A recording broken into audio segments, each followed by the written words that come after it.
یہ خاص آپ کے لیے میں نے اپنے ہاتھوں سے نکالا ہے، آئرہ نے انتہائی معصومیت سے کہا۔ رافی کے حلق میں لقمہ پھنس گیا، اس کے ہاتھ پاؤں ٹھنڈے ہونے لگے۔ ابھی نہیں، یہ کیا کر دیا اس نے دل میں سوچا۔ تایا جان نے جیسے ہی پہلا چمچ منہ میں ڈالا، ان کا چہرہ ایک دم سرخ ہو گیا اور انہوں نے زوردار کھانسی شروع کر دی۔ پانی، پانی لاؤ، یہ کیا بنا دی ہے؟ شیر خورما ہے یا سمندر کا جھاگ؟ پورے دسترخوان پر سناٹا چھا گیا۔ دادی نے پیالہ چکھا اور رافی کی طرف دیکھا جو سر جھکائے پانی کے گلاس تایا جان کو پکڑا رہا تھا۔ رافی، یہ تمہاری شرارت ہے نا؟ دادی کی آواز میں سختی تھی۔ اپنے باپ کے ساتھ یہ مذاق؟ دادی، وہ میں تو آئرہ کے لیے۔ رافی گڑبڑا گیا۔ آئرہ نے اسے ایک فاتحانہ آنکھ ماری اور سرگوشی کی۔ غلامی کا پہلا دن مبارک ہو رافی صاحب، تایا جان کو نمک کھلانا مہنگا پڑے گا۔ رافی نے اسے غصے سے دیکھا، مگر وہ جانتا تھا کہ اس بار بازی پھر آئرہ کے ہاتھ میں تھی۔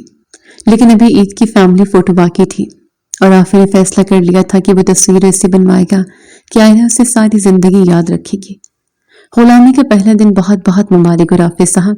تایا جان کو نمکین شیر خورما کھلا کر کیسا محسوس ہو رہا ہے؟ میرا مطلب ہے ثواب تو ملا ہی ہوگا۔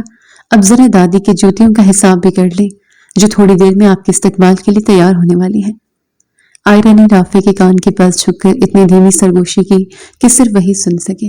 اس کے لہجے میں شہد جیسی مٹھاس تھی، مگر الفاظ زہر میں بجھے ہوئے تھے۔ رافی، جس کا چہرہ اس وقت غصے، خفت اور ندامت کے ملے جلے تاثرات کی وجہ سے کسی کچے ٹماٹر جیسا ہو رہا تھا، نے کرسی کے بازو پر اپنی گرفت اتنی مضبوط کی کہ اس کے پور سفید پڑ گئے۔ آئرہ، یاد رکھنا، یہ جنگ تم نے شروع کی تھی، مگر ختم میں کروں گا۔ رافی نے دانت پیستے ہوئے جواب دیا، جبکہ اس کی نظریں اپنے والد پر تھیں جو ابھی تک پانی کے گھونٹ بھر بھر کر اپنے حلق کی جلن کم کرنے کی کوشش کر رہے تھے۔ بس، بہت ہو گیا تم دونوں کی کانا پھوسی۔ دادی نے اپنی چھڑی فرش پہ ماری تو پورے کمرے میں خاموشی چھا گئی۔ رافی، تم ابھی کے ابھی اپنے والد سے معافی مانگو، اور آئرہ، تم جا کر فیملی فوٹو کے لیے کیمرہ سیٹ کرو۔ عید کا دن ہے اور میں نہیں چاہتی کہ میرے گھر کے 2 چوہے بلی پورے خاندان کا مزہ کرکرا کریں۔ رافی نے ٹھنڈی آب بھری اور تایا جان کے سامنے سر جھکا دیا۔ سوری ابا، وہ غلطی سے نہیں رافی، تم نے جان بوجھ کر کیا ہے، مجھے سب پتا ہے۔ تایا جان نے اسے گھورا۔ جو اپنا یہ سفید بھوت جیسا چہرہ صاف کر کے آؤ، فوٹوگرافی کا وقت ہو گیا ہے۔ لاؤنج میں کیمرہ ٹرائی پورٹ پر لگا دیا گیا۔ پورے خاندان کے لوگ رنگ برنگے کپڑوں میں ملبوس عید کی روایتی تصویر کے لیے تیار تھے۔ دادی جان مرکز میں صوفے پر بیٹھی تھی، ان کی دائیں بائیں گھر کے بڑے اور پیچھے نوجوانوں کی ٹولی۔ مسکرائیں۔ عفان نے کیمرے کا بٹن دبانے سے پہلے آواز لگائی، آئرہ، تم نے میرے باپ کو نمک کھلایا ہے نا، اب اس کا ہر جانا بھرو۔ رافی نے مسکراتے ہوئے چہرے کے ساتھ جو کہ بالکل مصنوعی تھا سرگوشی کی۔ آئرہ ابھی اس کا مطلب سمجھ بھی نہ پائی تھی کہ اسے اپنے پاؤں پر ایک شریر بوجھ محسوس ہوا۔ رافی نے اپنا بھاری چمڑے کا جوتا پوری قوت سے آئرہ کے پاؤں پر رکھ دیا تھا۔ آئرہ کے چہرے پر درد کی ایک لہر دوڑی۔ اس کا جی چاہا کہ وہ وہیں چیخ مار دی، مگر سامنے کیمرہ تھا اور دادی کا سخت پہرا۔ اس نے اپنے دانت بھینچ لیے، چہرے پر ایک قاتلانہ مسکراہٹ سجائی اور اپنے ہاتھ کی انگلیاں رافی کے بازو میں اتنی زور سے چبھو دیں کہ رافی کے ماتھے پر پسینہ آ گیا۔ تمہارے ناخن ہیں یا چیل کے پنجے؟ رافی نے کراہتے ہوئے پوچھا۔ ابھی تو یہ ٹریلر ہے رافی صاحب، تصویر تو بھی باقی ہے۔ آئرہ نے مزید زور سے چٹکی بھری۔ ٹھیک اسی لمحے کیمرے کا فلیش چمکا۔ نتیجہ ایک ایسی تصویر تھی جس میں آئرہ ایک فاتحانہ مسکراہٹ کے ساتھ چمک رہی تھی، جبکہ رافی کا چہرہ درد کی شدت سے بگڑا ہوا تھا۔ آنکھیں باہر کو نکلی ہوئی تھی اور منہ آدھا کھلا ہوا تھا۔ واہ رافی بھائی، کیا پوز دیا آپ نے، بالکل ایسا لگ رہا ہے جیسے کسی نے پیچھے سے بجلی کا جھٹکا دیا ہو۔ عفان نے تصویر دیکھتے ہی کہکا لگایا۔ رافی نے آئرہ کو ایک نظر دیکھا جو اب بڑے سکون سے دادی کے پاس جا کر بیٹھ گئی تھی۔ جھٹکا تو اسے لگے گا جب اسے پتا چلے گا کہ اس کا اگلا ہفتہ کیسا گزرنے والا ہے۔ رافی نے خود سے عہد کیا۔ دوپہر کا وقت تھا، گھر میں مہمانوں کی آمد و رفت تھم چکی تھی، مگر فضا میں ایک عجیب سا تناؤ تھا۔ دادی جان نے اچانک اعلان کیا کہ سب لاؤنج میں جمع ہو جائیں، انہیں ایک بہت ضروری بات کرنی ہے۔ آئرہ اور رافی جو ابھی تھوڑی دیر پہلے ایک دوسرے کو گھورنے کے نئے عالمی ریکارڈ قائم کر رہے تھے، خاموشی سے صوفوں پر آ بیٹھے۔ دادی کا چہرہ آج معمول سے زیادہ سنجیدہ تھا۔ دیکھو بھائیو، دادی نے اپنے دونوں بیٹوں کو مخاطب کیا۔ میں اب بوڑھی ہو چکی ہوں اور میں اب اس گھر میں روز روز کے یہ تماشے نہیں دیکھنا چاہتی۔ تم دونوں بھائیوں کی زمینوں کے جھگڑے ہوں یا ان دونوں بچوں کی یہ چوہی بلی کی لڑائیاں، میں ان سب سے تنگ آ چکی ہوں۔ آئرہ نے ایک نظر رافع پر ڈالی جو خود بھی حیران نظر آ رہا تھا۔ میں نے فیصلہ کر لیا ہے کہ آئرہ اور رافع کی وہ بچپن کی منگنی جسے تم سب ایک مذاق سمجھتے ہو، اسے اب حقیقت کا روپ دیا جائے گا۔ دادی نے گہرا سانس لیا۔ اگلے جمعے کو ان دونوں کا نکاح ہوگا اور رخصتی بھی۔ یہ میرا فیصلہ ہے اور یہ پتھر پر لکیر ہے۔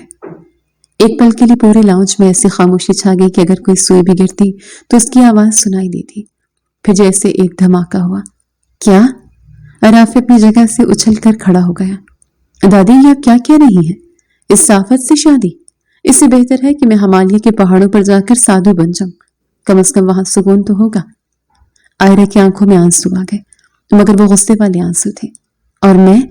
دادی، میں اس مغرور بندر سے شادی کرنے سے بہتر سمجھوں گی کہ کسی گہرے کنویں میں چھلانگ لگا دوں۔ یہ میری زندگی کا سب سے بڑا ڈراؤنا خواب ہے۔ خاموش! دادی نے چھڑی زور سے زمین پر ماری۔ ایک لفظ پہ مزید نکلا تو یاد رکھنا، میں اس گھر کی دہلیز چھوڑ دوں گی۔ کیا تم دونوں میرے سفید بالوں کی لاج نہیں رکھو گے؟ تایا جی، چاچا جی، کیا آپ کو میرا فیصلہ منظور ہے؟ گھر کے بڑوں نے ایک دوسرے کی طرف دیکھا اور سر جھکا دیے۔ دادی کا حکم ٹالنا ان کے بس میں نہیں تھا۔ جی اماں، جیسا آپ چاہیں۔ رافع نے ایک آخری نظر آئرہ پر ڈالی جس کا چہرہ اس وقت غصے اور صدمے سے تمتما رہا تھا۔ وہ بغیر کچھ کہے پیر پٹکتا ہوا باہر نکل گیا، جبکہ آئرہ اپنے کمرے کی طرف بھاگی۔ شام کے سائے گہرے ہو رہے تھے، بارش کی ہلکی ہلکی بوندیں پڑنا شروع ہو گئی تھیں۔ آئرہ چھت پر کھڑی تھی، اس کی آنکھیں ابھی بھی سرخ تھیں۔ اس کا بس نہیں چل رہا تھا کہ وہ رافع کا سر پھاڑ دے یا دادی کو منا لے۔ اچانک اسے یاد آیا کہ رافع کے بنائے امپورٹڈ لیدر کے جوتے جو اس نے خاص طور پر عید کے لیے منگوائے تھے لاؤنج کے باہر پڑے تھے۔ اس نے ایک شرارت بھری مسکراہٹ کے ساتھ نیچے جھانکا۔ تھوڑی دیر بعد رافع کے جوتے چھت پر پانی کی ٹینکی کے پیچھے پڑے تھے۔ آئرہ، مجھے پتا ہے تم نے میرے جوتے چھپائے ہیں، واپس کرو ورنہ میں بھی جا کر دادی کو کہوں گا کہ تم نے میرا کرتا بھی خود ہی خراب کروایا تھا۔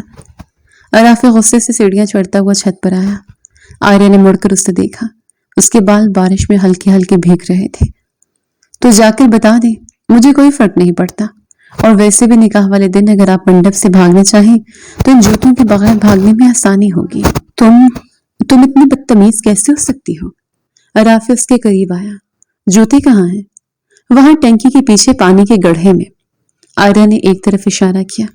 رافع غصے سے اس طرف لپکا، مگر وہ یہ بھول گیا کہ بارش کی وجہ سے چھت پر کائی جمی ہوئی تھی اور فرش انتہائی پھسلنے والا ہو چکا تھا۔ آئرہ اسے چڑھانے کے لیے پیچھے کی طرف مڑ کر بھاگنے لگی۔ ڈھونڈ لے نواب صاحب، شاید مینڈکوں نے انہیں اپنا گھر بنا لیا ہو۔ آئرہ رکو، وہاں پھسلن ہے۔ رافع نے اسے وارننگ دی مگر دیر ہو چکی تھی۔ آئرہ کا پاؤں کائی پر آیا اور وہ ایک دم سے پیچھے کی طرف جھکی۔ اس کا توازن مکمل طور پر ختم ہو گیا تھا۔ وہ چھت کے اس حصے کی طرف گر رہی تھی جہاں منڈیر نیچے تھی۔ اس کے منہ سے ایک بے ساختہ چیخ نکلی، رافع! رافع جو بھی ایک سیکنڈ پہلے اس سے لڑنے کے لیے تیار تھا، ان کی تمام تر دشمنی ہوا ہو گئی۔ وہ بجلی کی تیزی سے آگے بڑھا، ایک لمبی چھلانگ لگائی اور اس سے پہلے کہ آئرہ کا سر فرش سے ٹکراتا یا وہ چھت سے نیچے گرتی، رافع نے اپنا مضبوط بازو آئرہ کی کمر کے گرد لپیٹ لیا۔ ایک زوردار آواز آئی۔ رافع کا اپنا گھٹنا پوری قوت سے زمین پر لگا، مگر اس نے آئرہ کو ذرا سی بھی چوٹ نہیں آنے دی۔ اس نے اسے ہوا میں ہی تھام لیا تھا۔ آئرہ نے خوف سے آنکھیں بند کر رکھی تھی۔ اسے محسوس ہوا کہ وہ گر نہیں رہی بلکہ کسی کے مضبوط حصار میں ہے۔ اس نے آہستہ سے آنکھیں کھولی تو رافع کا چہرہ اس کے چہرے کے بالکل قریب تھا۔ بارش کی بوندیں رافع کے ماتھے سے ٹپک کر آئرہ کے گال پر گر رہی تھیں۔ رافع کی آنکھوں میں وہ غصہ نہیں تھا جو ہمیشہ رہتا تھا، بلکہ وہاں ایک شدید قسم کی فکر، گھبراہٹ اور بے چینی تھی۔ اس کی سانسیں تیز چل رہی تھیں اور آئرہ کو اپنے دل کی دھڑکن رافع کے سینے میں محسوس ہو رہی تھی۔ وقت جیسے تھم گیا تھا۔ وہ نوک جھونک، وہ لڑائیاں، وہ نمک اور آٹے کے قصے، سب اس ایک لمحے کی خاموشی میں گم ہو گئے تھے۔ پہلی بار آئرہ کو احساس ہوا کہ رافع کی آنکھیں کتنی گہری ہیں، اور پہلی بار رافع نے محسوس کیا کہ آئرہ کتنی معصوم لگ رہی ہے۔ کچھ سیکنڈز بعد رافع نے گلا کھنکارا اور آئرہ کو آہستہ سے سیدھا کھڑا کیا۔ اس نے فوراً اپنا بازو ہٹا لیا، جیسے اسے اپنی اس نرمی پر خفت محسوس ہو رہی ہو۔ پاگل لڑکی، مرنے کا ارادہ تھا کیا؟ رافع نے اپنی آواز کو دوبارہ اسی رف لہجے میں ڈھالنے کی کوشش کی، مگر اس کی آواز تھوڑی لرز رہی تھی۔ 200 کلو وزن ہے تمہارا، آج تو میری ہڈیاں توڑ دی تھی تم نے۔ آئرہ، جس کا دل اب بھی ڈھول کی طرح بج رہا تھا، نے اپنے بکھرے بال سنبھالے۔ تو کس نے کہا تھا ہیرو بننے کو؟ میں خود سنبھل جاتی۔ اس نے نظریں چراتے ہوئے کہا، مگر اس بار اس کے لہجے میں وہ کاٹ نہیں تھی۔ ہاں سنبھل جاتی، سیدھا نیچے جا کر گرتی اور پھر دادی میری جان لے لیتی کہ میں نے اپنے ہونے والی بیوی کو بچایا کیوں نہیں۔ رافع نے ٹینکی کے پیچھے سے اپنے جوتے اٹھائے جو خوش قسمتی سے گیلے نہیں ہوئے تھے۔ نیچے چلو، کہیں بخار نہ چڑھا لینا، ورنہ نگاہ پر کون روئے گا۔ آیا نے کچھ نہیں کہا، بس خاموشی سے اس کے پیچھے سیڑھیاں اترنے لگی۔ اس کے دل میں ایک عجیب سی ہلچل شروع ہو چکی تھی۔ وہ دشمنی، وہ نفرت جو برسوں پرانی تھی، اسے ایک کیچ نے اسے ہلا کے رکھ دیا تھا۔ سیڑھیاں اترتے ہوئے رافع نے مڑ کر اسے نہیں دیکھا، مگر اسے احساس تھا کہ آئرہ پیچھے آ رہی ہے۔ اس کے اپنے گھٹنے میں شدید درد تھا، مگر اس وقت اسے اس درد کی فکر نہیں تھی۔ اسے اس عجیب سے احساس کی فکر تھی جو آئرہ کو تھامتے وقت اس کے دل میں پیدا ہوا تھا۔ کیا واقعی میں اس سے شادی کرنے والا ہوں؟ اس نے سوچا، اور کیا واقعی یہ اتنی بری ہے جتنا میں سمجھتا تھا؟ برسوں کی دشمنی اب ایک عجیب سی بوجھ تلے دب گئی تھی۔ وہ لمحہ گزر تو گیا تھا، مگر اس کے نشان دونوں کے دلوں پر ثبت ہو چکے تھے۔ تکرار کا وہ محاذ اب بھی قائم تھا، مگر اس کی دیواروں میں اب وہ مضبوطی نہیں رہی تھی جو پہلے ہوا کرتی تھی۔ اب وہاں کسی نئے انجانے احساس نے دراڑیں ڈالنا شروع کر دی تھی۔ تم نے میری بات سنی؟ رافع کا لہجہ غیر معمولی طور پر دھیما تھا، مگر آئرہ کے کانوں میں یہ کسی دھماکے کی طرح گونجا۔ وہ کچن کی سلیب پر رکھی پلیٹیں سمیٹ رہی تھی جب رافع دبے پاؤں اندر داخل ہوا تھا۔ چھت والے واقعے کو 2 دن گزر چکے تھے، مگر ان 2 دنوں میں فضا میں ایک ایسی خاموشی چھائی تھی جو ان دونوں کے درمیان کبھی نہیں رہی تھی۔ وہ تکرار، وہ جملے بازی، وہ ایک دوسرے کو نیچا دکھانے کا جنون، سب جیسے اس سے ایک حادثاتی لمس کی نظر ہو گیا تھا۔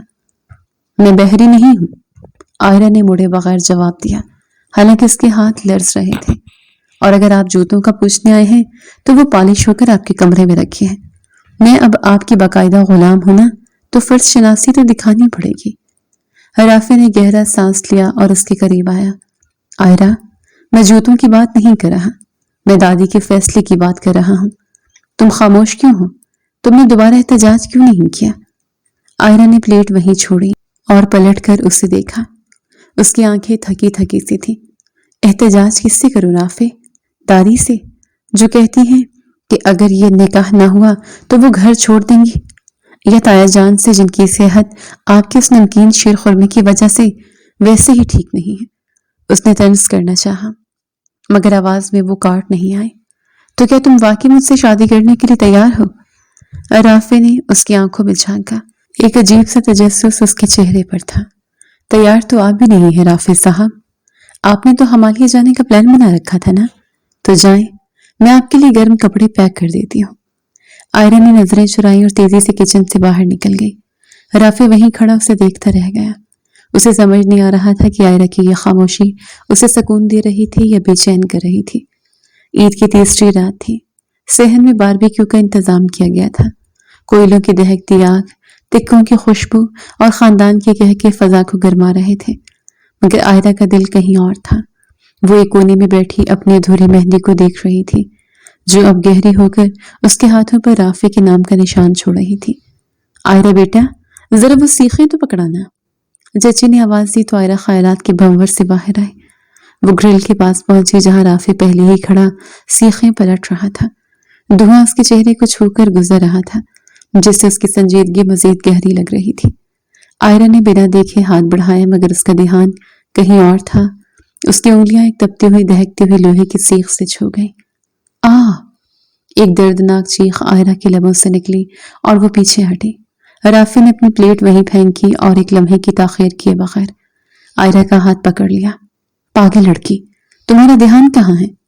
اس کی آواز میں وہ مخصوص غصہ تھا، مگر اس بار اس میں ایک ایسی تڑپ تھی جو چھپائے نہیں چھپ رہی تھی۔ وہ اسے تقریباً گھسیٹتے ہوئے کچن کی سنک تک لے آیا اور ٹھنڈا پانی کھول کر اس کے ہاتھ نیچے کر دیے۔ ہر وقت ہواؤں میں اڑتی رہتی ہو، تمہیں نظر نہیں آتا کہ آگ جل رہی ہے؟ رافع کا سانس پھول رہا تھا۔ اس کا ایک ہاتھ عائرہ کے بازو پر تھا اور دوسرا اس کی انگلیوں کو پانی کے نیچے سنبھالے ہوئے تھا۔ عائرہ نے اسے دیکھا۔ رافع کے ماتھے پر پسینہ تھا اور اس کی آنکھوں میں وہ خوف تاف جھلک رہا تھا جو صرف کسی بہت قریبی انسان کے لیے ہوتا ہے۔ عائرہ کی جلن جیسے تھمنے لگی۔ اسے رافع کی ڈانٹ بری نہیں لگ رہی تھی بلکہ اس میں ایک عجیب سا سکون محسوس ہو رہا تھا۔ رافع، ٹھیک ہے میں، اس نے آہستہ سے کہا۔ خاموش رہو۔ رافع نے اسے ٹوکا اور فریزر سے برف نکال کر ایک رومال میں لپیٹی۔ وہ انتہائی احتیاط سے عائرہ کے ہاتھ پر برف ملنے لگا۔ اس کے لمس میں ایک ایسی نرمی تھی جو عائرہ نے آج تک محسوس نہیں کی تھی۔ وہ رافع جس سے چڑیل کہتا تھا، وہ رافع جو اسے آفت سمجھتا تھا، آج وہی اس کے ایک چھوٹے سے زخم پر تڑپ رہا تھا۔ عائرہ کا دل پگھلنے لگا۔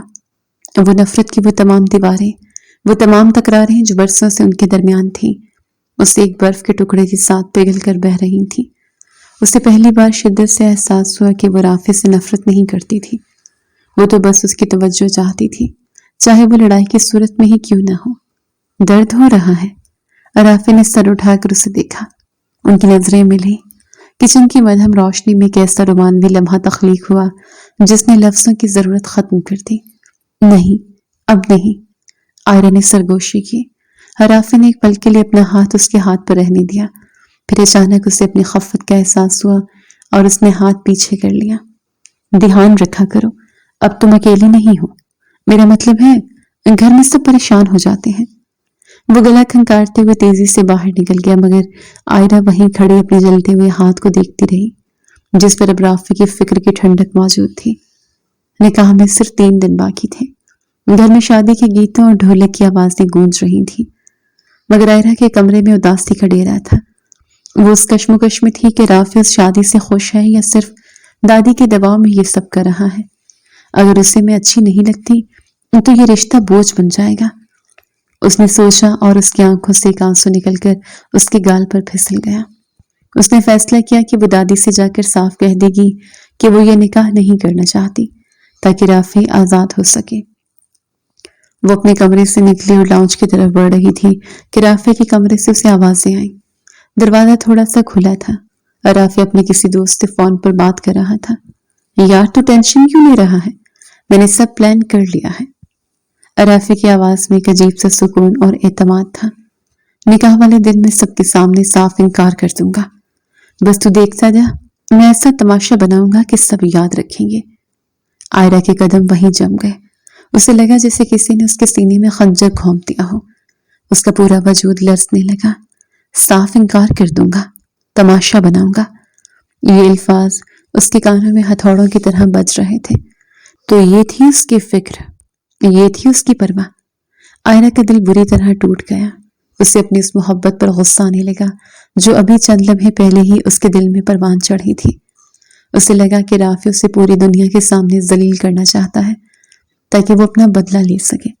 وہ روتی ہوئی اپنے کمرے کی طرف بھاگنا چاہتی تھی مگر اس کے اندر کی عائرہ جاگ اٹھی۔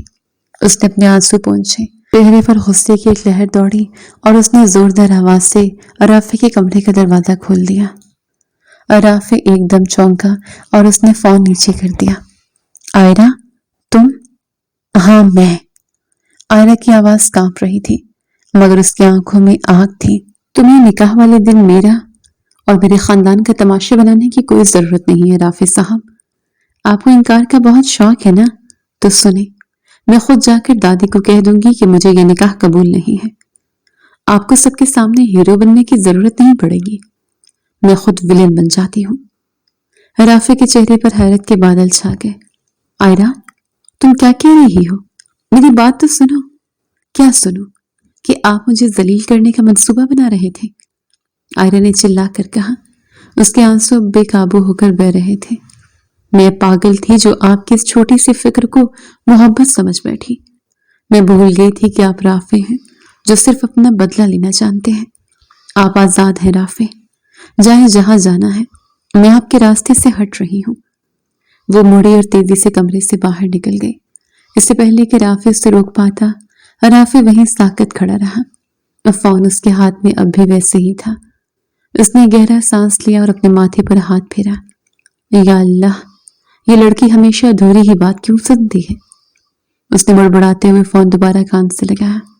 ہلو حمزہ، ہاں میں یہ کہہ رہا تھا کہ میں دبئی والے جاب آفر سے انکار کر دوں گا کیونکہ میں بائرہ کو چھوڑ کر کہیں نہیں جا سکتا۔ مگر آئرہ یہ سننے کے لیے وہاں موجود نہیں تھی۔ وہ اپنے کمرے کا دروازہ بند کر کے تکیے میں منہ دیے سسکیاں بھر رہی تھی، یہ سوچ کر کہ اس کی محبت شروع ہونے سے پہلے ہی ایک بھیانک انجام تک پہنچ چکی ہے۔ تکرار کی دیواریں جو تھم سی گئی تھیں اب پہلے سے کہیں زیادہ بلند اور مضبوط ہو چکی تھیں۔ بعض اوقات کانوں سنی بات سچ تو ہوتی ہے مگر مکمل حقیقت نہیں، اور آئرہ اس وقت اسی ادھوری حقیقت کی سولی پر لٹکی اپنی محبت کی بربادی کا منظر دیکھ رہی تھی۔ گھر میں شہنائیوں کی گونج تھی، پیلے اور نارنجی گیندے کے پھولوں کی خوشبو در و دیوار میں بسی ہوئی تھی، مگر آئرہ کے لیے یہ فضا کسی حبس زدہ قید خانے سے کم نہ تھی۔ اس نے آئینے میں اپنے عکس کو دیکھا، سرخ رنگ کے بھاری عروسی جوڑے میں وہ کسی شہزادی سے کم نہیں لگ رہی تھی، مگر اس کی آنکھوں کی سرخی وہ اداسی بیان کر رہی تھی جو اس نے رات بھر جاگ کر سمیٹی تھی۔ آئرہ بیٹا، مفتی صاحب آ گئے ہیں، سب تمہارا انتظار کر رہے ہیں۔ چچی نے پیار سے اس کے سر پر ہاتھ رکھا، مگر آئرہ کو لگا جیسے اس کا دم گھٹ رہا ہو۔ چچی میں بس 1 منٹ میں آتی ہوں، اس نے لرزتی آواز میں کہا۔ جیسے چچی کمرے سے باہر گئی، آئرہ نے اپنا بھاری دوپٹہ سنبھالا اور پچھلی سیڑھیوں کی طرف بھاگی۔ اسے دادی سے ملنا تھا، اسے یہ سب روکنا تھا۔ وہ کسی بھی قیمت پر رافع کو وہ تماشا بنانے کا موقع نہیں دینا چاہتی تھی جس کا اس نے اپنے دوست سے ذکر کیا تھا۔ وہ ابھی راہداری کے موڑ پر پہنچ رہی تھی کہ ایک مضبوط ہاتھ نے اس کا راستہ روکا اور اسے کھینچ کے لائبریری کے خالی کمرے میں لے گیا۔ تم یہاں کیا کر رہی ہو؟ اور یہ بھاگنے کی تیاری ہے کیا؟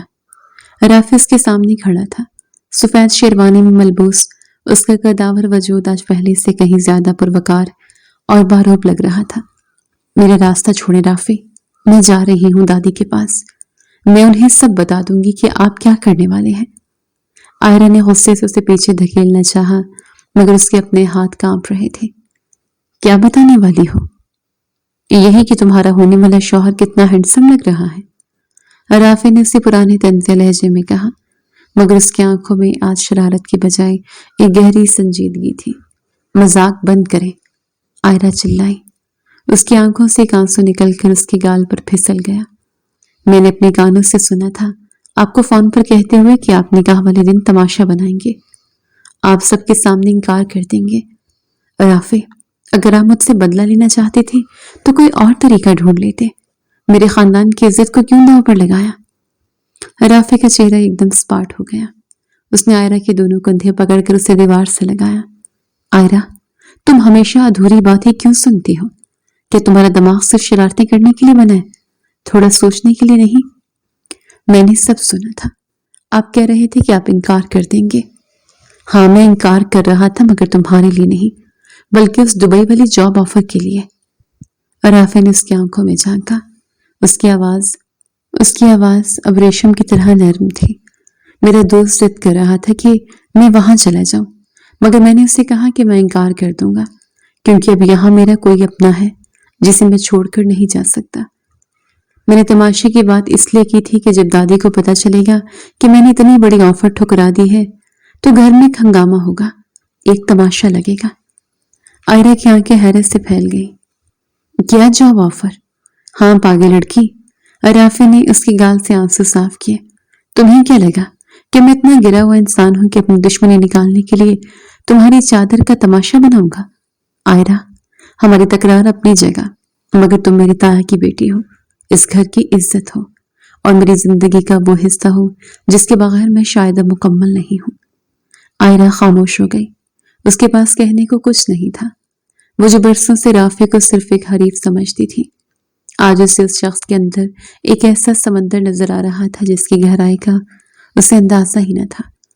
تم نے مجھ سے پوچھا تھا نا کہ میں تیار ہوں یا نہیں؟ رافع نے اس کے کندھے پر اپنا ہاتھ رکھا۔ آئرہ، میں اس دن سے تیار ہوں جب تم نے پہلی بار میری سائیکل کا ٹائر پنکچر کیا تھا اور میں نے غصہ کرنے کے بجائے تمہاری ہمت پر دل ہی دل میں داد دی تھی۔ میں نے ہمیشہ تم سے تکرار کی کیونکہ تم سے تکرار کرنا ہی مجھے تمہارے قریب رکھتا تھا۔ آئرہ کے لبوں پر ایک دھیمی سی مسکراہٹ آئی جس میں ندامت بھی تھی اور اعتراف بھی۔ آپ بہت برے ہیں رافع،